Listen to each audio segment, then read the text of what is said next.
आज 11 सितंबर 2024 को उत्तर प्रदेश की एटीएस कोर्ट में हजरत मौलाना कलीम सिद्दीकी, उमर गौतम, सरफराज अली जाफरी,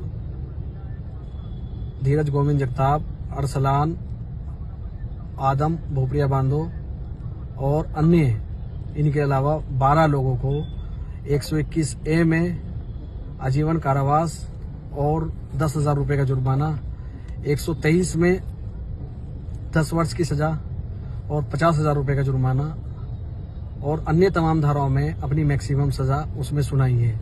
इसके अलावा जो 4 लोग थे जिन पे 121A और 123 नहीं था, उन तमाम लोगों को भी जज साहब ने उत्तर प्रदेश विधि विरुद्ध धर्म संपरिवर्तन प्रतिषेध अधिनियम यानी धर्मांतरण का जो कानून है उसके जो सेक्शन 5 है उसमें मैक्सिमम सजा देते हुए 10 वर्ष की सजा सुनाई है।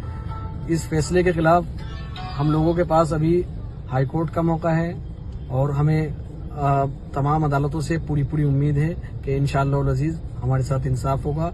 ये एक पूरा मुकदमा जो प्रिजम्पशन पे कायम हुआ था, इसमें हम तमाम वकीलों ने बहुत मेहनत और जांफिशानी के साथ 16 के 16 जितने मुल्जिमान हैं उन तमाम के वकीलों ने बहुत मेहनत के साथ इसमें अपना 100% दिया है, लेकिन जज साहब की तरफ से जो फैसला दिया गया है वो हम लोगों के लिए निराशाजनक है।